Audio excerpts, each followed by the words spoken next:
उमर चीमा साहब, ब्रेक से पहले यहाँ पर बड़ी इंटरेस्टिंग कॉन्वर्सेशन हो रही थी। आपकी क्या राय है? क्या पाकिस्तान तहरीक इंसाफ ने जिन सर्कमस्टांसेस में जिस तरह से कल एहतजाज किया उससे फ़ायदा हुआ, नुकसान हुआ है, क्या हासिल हुआ? देखिए, असल में ये डिपेंड करता है कि तहरीक इंसाफ का ऑब्जेक्टिव क्या था। आई डोंट थिंक कि उनका ये ख्याल था कि कल कोई इनकलाब आ जाना है। वो अपने आप को एक रेलिवेंट रखने के लिए एक स्ट्रगल कर रहे हैं। दूसरा, इमरान खान जो है वो जेल में है और वो दिन ब दिन फ्रस्ट्रेट हो रहे हैं। और तीसरी बात ये है कि वो किसी की बात सुन भी नहीं रहे। जो उनकी पार्टी के लोग हैं, आई डोंट थिंक कि किसी ने उनको कोई बड़ा इस मामले में कोई सपोर्ट किया होगा जी कि ये बड़ा अच्छा आइडिया है और 5 अगस्त को अगर कोई इस तरह का कोई प्लान किया जाता है तो आप रिहा हो जाएंगे। बस यही है कि इमरान खान जिस तरह की बात करते हैं वो उसके आगे आमीन कर देते हैं और उस पर काम शुरू कर देते हैं कि हो सकता है कि इमरान खान जो है वो हमारी बातों से नहीं अपने तजर्बात से सीखेंगे। अब ये है कि पीटीआई वाले जो कर रहे हैं, एक होता है कि आपकी एक सर्वाइवल स्ट्रेटजी होती है, एक होती है आपकी कोई सुइसाइडल स्ट्रेटजी होती है। यानी कि अगर मैं उसको उर्दू में बात करूं तो जैसे कोई एक आपकी कोई खुद बचाओ हिकमत अमली है, एक ये है कि खुदकश हिकमत अमली है। तो ये जो है ये सुइसाइडल किस्म की उनकी एक स्ट्रेटजी है कि जिसमें डू और डाई वाली पोजीशन है। इमरान खान के जो करीबी लोग हैं या जिनका दावा है कि वो इमरान खान को बहुत अच्छी तरह जानते हैं, वो ये समझते हैं जी कि इमरान खान जो है वो हो सकता है तहरीक इंसाफ ख़त्म हो जाए लेकिन वो अपनी ज़िद पर पक्के रहेंगे। तो फिर उसकी एक अपनी कास्ट है, वो जिस अंदाज में कर रहे हैं वो उससे तहरीक इंसाफ का क्या अंजाम होगा। ये है कि उनका जो एक फॉलोअर है जो कि दिन ब दिन वो भी एक एक्सट्रीम किस्म की पोजीशन लेता है अपने लीडर को देख के, शायद वो बड़ा उससे जेल होता होगा, वो ज़्यादा एनर्जाइज होता होगा। लेकिन साथ ये है कि जब आपको कोई रिज़ल्ट हासिल नहीं होता, अगर हम आज की जो 5 अगस्त है उसका मुवाजना करें 26 नवंबर से, तो इसका मतलब यह है कि उसके बाद भी लोग जो हैं वो पहले की निस्बत एक्साइटेड नहीं थे। उनको लग रहा था कि इसमें रिस्क फैक्टर ज़्यादा है। और अभी भी जो उन्होंने किया है, ये हुकूमत का ये दावा कि उन्होंने एक बड़ा कामयाब उनकी हिकमत अमली थी, अगर तो ये बात की जाए कि हुकूमत ने उनको को फ्री हैंड दिया हुआ था तो इसके बावजूद वो नहीं कर सके, तो फिर तो एक और बात है।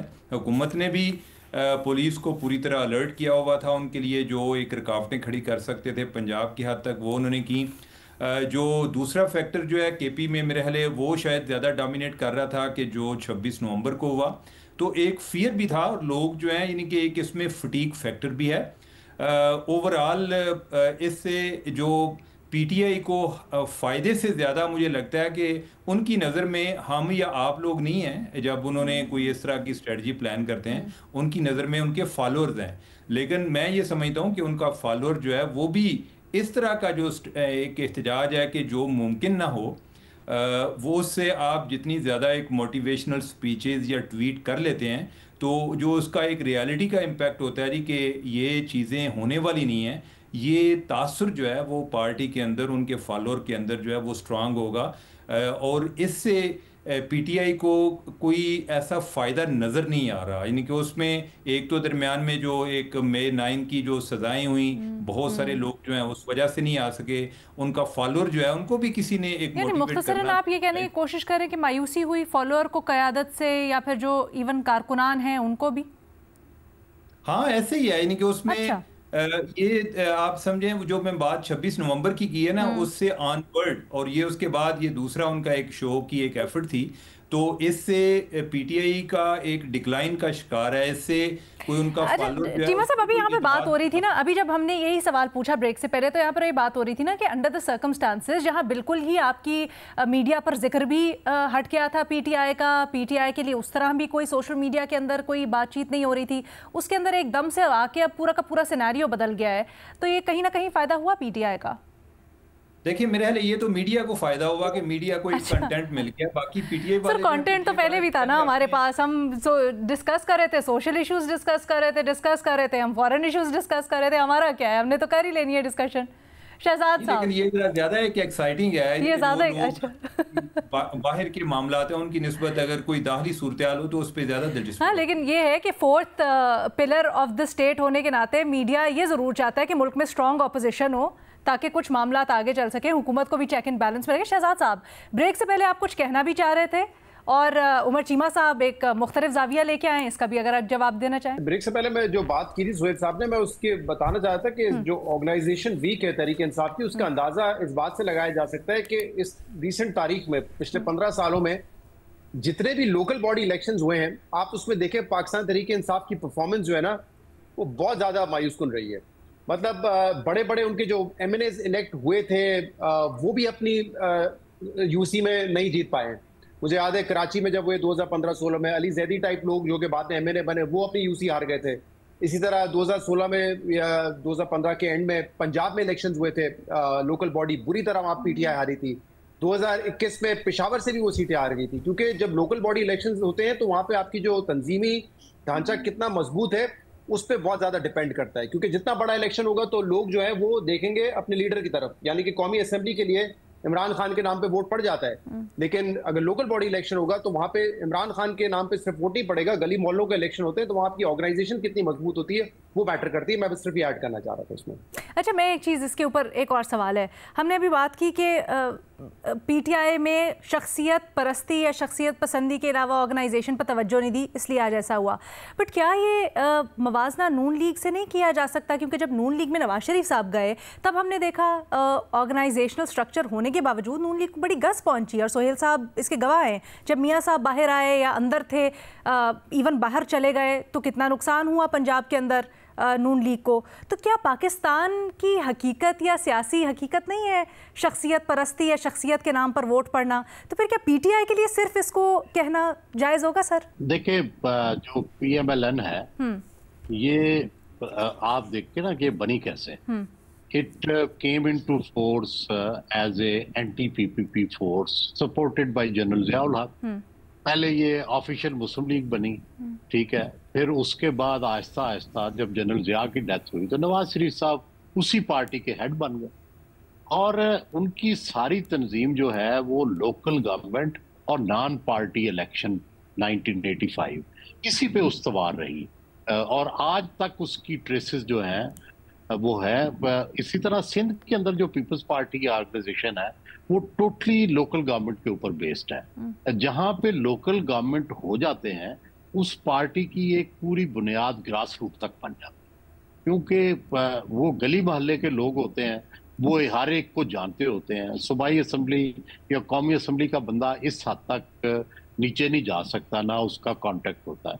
तो इसलिए किसी पार्टी को खड़ा करना हो या किसी पार्टी को ख़त्म करना हो, उसके लिए लोकल गवर्नमेंट जो है वो बहुत हेल्प करती है। और नून की तो 100% तंजीम साजी, उसका उठान, उसकी मजबूती या कमज़ोरी, सब कुछ ही वो लोकल गवर्नमेंट पर डिपेंड करता था, और उसी से वो पार्टी बनी। और फिर 1985 का जो पार्टीलेस इलेक्शन था उसमें जो इलेक्टेबल्स आए उनको बना के वो पार्टी बन गई, और आज तक वो उसी तरह जो वहाँ पर जो डोमिनेशन है वो इलेक्टेबल्स की रही शुरू से ही।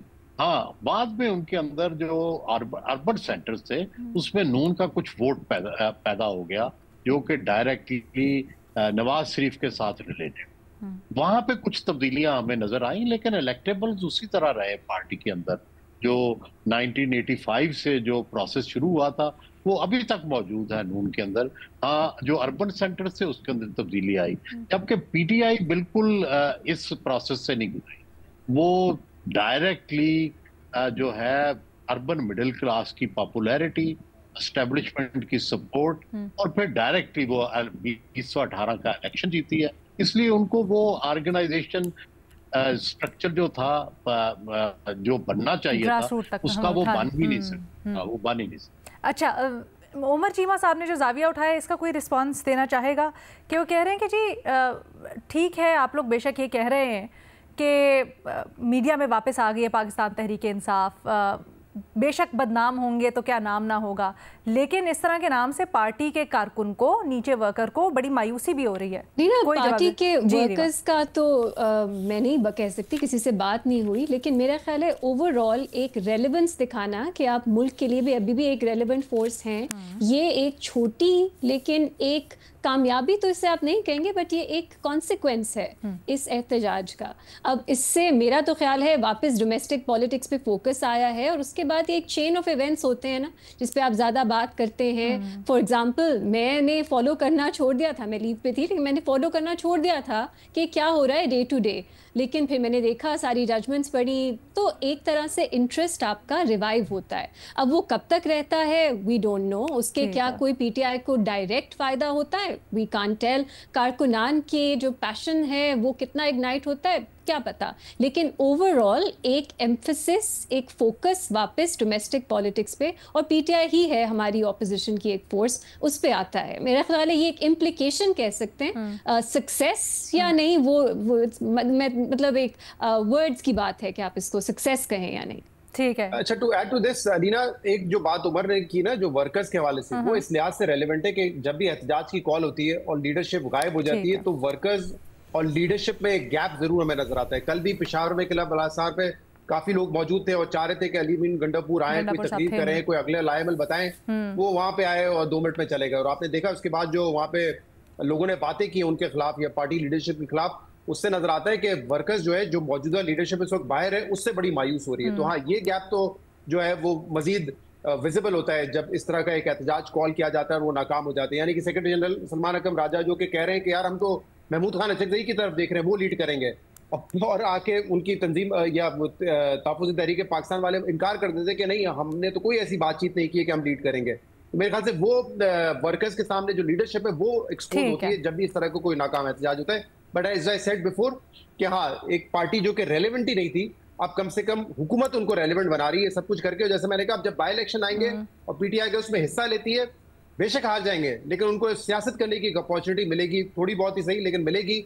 तो मुझे नहीं समझ आता कि हुकूमत की एग्जैक्टली स्ट्रेटजी क्या है, वो क्यों चाहेंगे कि इस वक्त उनको स्पेस मिले। चीमा साहब कुछ कंक्लूडिंग कमेंट्स देना चाहेंगे? देखिए अलीना, मैं जो बात पहले कर रहा था, एक कामयाबी जो है वो लोगों को अट्रैक्ट करती है और बार बार जो नाकामी होती है उसकी वजह से लोग मायूस होते हैं। एक जो पीटीआई का वर्कर चल रहा है वो एक उम्मीद पर चल रहा है, वो बेशक फेक न्यूज़ पर हो कि अभी डील हो रही है नहीं हो रही, अभी इमरान खान बाहर आ रहे हैं, और अगर उन्हें बारहा इस तरह की चीज़ों से इसी मौक़िफ़ का आदा हो या इसी चीज़ पे वो उनको लगे कि नहीं, इन्हीं के पिछला जो हमारा प्लान है वो भी नाकाम हुआ, अभी भी नाकाम हुआ, तो उससे लोग मायूस होते हैं। और ख़ास तौर पे जो एक स्विंग कर रहे होते हैं लोग, स्विंग वोटर होता है, वो ज़्यादा उसका असर लेता है। अलीना, एक बात अगर मैं कहूँ, मुख्तसरन कर दें क्योंकि अब हमें ब्रेक लेनी है। मेरा ख्याल है जो लोग बाहर सड़कों पे निकलते हैं, एहतजाज करते हैं, उनमें और वोटर्स में फ़र्क होता है। तो अगर लोग निकल नहीं रहे, इससे ये कहना कि वोटर्स इफेक्ट होंगे और वो अपना वोट तब्दील करेंगे, ये शायद अभी हम नहीं कह सकते, क्योंकि इन दोनों में फ़र्क होता है। ठीक है जी।